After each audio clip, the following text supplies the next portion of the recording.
ಓಂ ಅಷ್ಟಮಹಾಲಕ್ಷ್ಮೇ ನಮಃ. ನಿತ್ಯಭಕ್ತಿ ಕಾರ್ಯಕ್ರಮಕ್ಕೆ ಸುಸ್ವಾಗತವನ್ನು ಕೋರುತ್ತಾ, ದೇವರ ಆಭರಣಗಳು, ದೇವರಿಗೆ ಆಭರಣಗಳು ಯಾವುದು ಹಾಕಬೇಕು, ಹಾಗೆಯೇ ನಾವು ದೇವಸ್ಥಾನಗಳಲ್ಲಿ ಒಂದು ನಿಗದಿತ ಆಭರಣಗಳಿರುತ್ತೆ.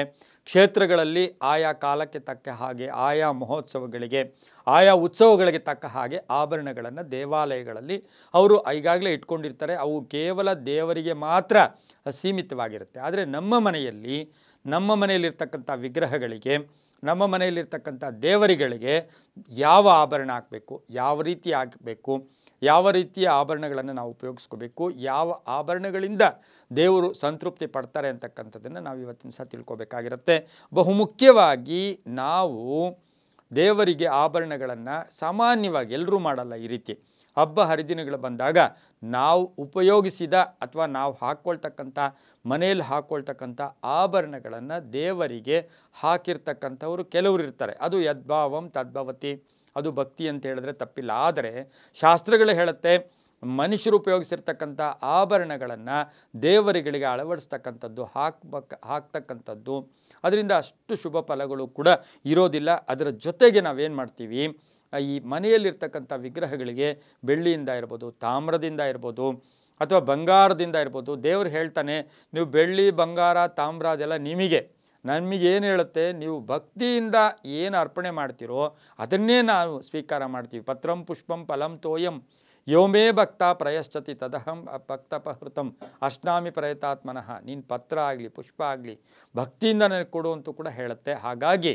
ಏನೇ ದೇವರಿಗೆ ಮಾಡಿಸಿರ್ತಕ್ಕಂಥ ಆಭರಣ ಇದ್ದರೆ ಅದನ್ನು ಅಲಂಕಾರ ಮಾಡೋದು ಒಳ್ಳೆಯದು. ಇನ್ನು ವಿಧವಾದ ಹೂವಿನ ಅಲಂಕಾರ ಮಾಡ್ಕೋತೀವಿ, ಅದು ಕೂಡ ದೇವರಿಗೆ ತುಂಬ ತೃಪ್ತಿ ಕೊಡ್ತಕ್ಕಂಥದ್ದು. ತುಳಸಿ ಇರ್ಬೋದು, ನಾನಾ ವಿಧವಾದ ಪುಷ್ಪಗಳು ಕೂಡ ಇರ್ಬೋದು. ಆದರೆ ನವಧಾನ್ಯಗಳಿರ್ಬೋದು, ನವರತ್ನಗಳಿರ್ಬೋದು, ಇವೆಲ್ಲವನ್ನೂ ಕೂಡ ಭಗವಂತನಿಗೆ ಅರ್ಪಣೆ ಮಾಡ್ತೀವಿ. ಆದರೆ ನಾವು ಧರಿಸ್ತಕ್ಕಂಥ ಆಭರಣಗಳು ಕೂಡ ದೇವರಿಗೆ ಬೇಡ. ಇನ್ನು ಗೋಮತಿ ಚಕ್ರ ಇರ್ಬೋದು, ಹಾಗೆ ಕವಡಗಳಿರ್ಬೋದು, ಇವೆಲ್ಲವೂ ಕೂಡ ದೇವರಿಗೆ ವಿಧವಾಗಿ ಎಲ್ಲೋ ಒಂದು ಕಡೆ ಅಲ್ಲಿರ್ತಕ್ಕಂತಹ ಒಂದು ಸಾಲಿಗ್ರಾಮಗಳು ಕೂಡ ಭಗವಂತನಿಗೆ ಇಷ್ಟ ಆಗುತ್ತೆ. ಆದರೆ ಅಮ್ಮನವ್ರಿಗೆ ಮೂಗುತಿ ಇರ್ಬೋದು, ಅಮ್ಮನವ್ರಿಗೆ ಹಾಕ್ತಕ್ಕಂಥ ಹಾರ ಇರ್ಬೋದು, ಅಮ್ಮನವ್ರಿಗೆ ಹಾಕ್ತಕ್ಕಂಥ ಮಾಂಗಲ್ಯ ಇರ್ಬೋದು, ಇವನ್ನು ನಾವು ವಿಶೇಷವಾಗಿ ಕರಿಮಣಿಯಿಂದ ಪೋಣಿಸಿ ಹಾಕಿದ್ರೂ ಕೂಡ ಅಮ್ಮನಿಗೆ ತುಂಬ ಇಷ್ಟ ಆಗ್ತಕ್ಕಂಥದ್ದು ಕೂಡ ಆಗಿರುತ್ತೆ. ನಾವೇನು ಮಾಡ್ತೀವಿ, ನಾನು ಹಾಕ್ಕೊಳ್ಳೋ ಹಾರ ಅಮ್ಮನಿಗಿರಲಿ ಅಂತ ಹಾಕ್ಬಿಡ್ತೀರಿ, ಅದು ಅಷ್ಟು ಲಹರಿಗಳನ್ನು ಕೂಡ ಕೊಡೋದಿಲ್ಲ. ಅದ್ರ ಜೊತೆಗೆ ನಾವು ಒಂದು ನಿಮಗೆ ಎಲ್ಲರೂ ಜ್ಞಾಪಕ ಇಟ್ಕೊಳ್ಳಿ, ಮನೆಗಳಲ್ಲಿ ಯಾರೋ ಹಿರಿಯರು ತೀರ್ಕೊಂಡಿರ್ತಾರೆ, ಅವರ ಆಭರಣ ಇರುತ್ತೆ, ಅಥವಾ ಮನೆಯಲ್ಲಿರ್ತಕ್ಕಂಥ ಯಾರೋ ತೀರ್ಕೊಂಡಿರ್ತಕ್ಕಂಥ ಸತ್ತವರ ದೈವಾಧೀನರಾಗಿರ್ತಕ್ಕಂಥ ಅವರ ಆಭರಣಗಳನ್ನು ಭಗವಂತನಿಗೆ ಅಥವಾ ದೇವಿಗೆ ಮನೆಯಲ್ಲಿರ್ತಕ್ಕಂಥ ವಿಗ್ರಹಗಳಿಗೆ ದಯವಿಟ್ಟು ಹಾಕಬೇಡಿ. ಹಾಕೋದು ಕೂಡ ಅಷ್ಟು ಶುಭ ಫಲ ಅಲ್ಲ ಅಂತ ಹೇಳುತ್ತೆ. ಬೇಕಾದರೆ ಅದನ್ನು ನಿಮ್ಮ ಮನೆಯಲ್ಲಿ ಉಪಯೋಗಿಸ್ಕೋಬೋದು, ಅಥವಾ ನೀವು ಅದನ್ನು ಕರಗಿಸಿ ಬೇರೆ ಮಾಡಿಸ್ಕೋಬೋದು, ಅದು ಅವರವರ ಭಾವಕ್ಕೆ ಅಂತ ಹೇಳ್ತಾ.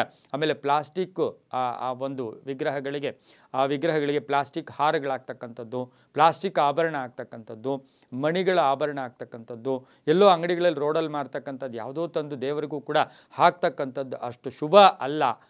ಕೇವಲ ಭಗವಂತನಿಗೆ ಪುಷ್ಪಗಳ ಅಲಂಕಾರ ಕೂಡ ತುಂಬ ಚೆನ್ನಾಗಿರುತ್ತೆ. ಹಾಗಾಗಿ ನಾವು ಉಪಯೋಗಿಸಿದ ಆಭರಣಗಳು ಕೂಡ ಬೇಡ.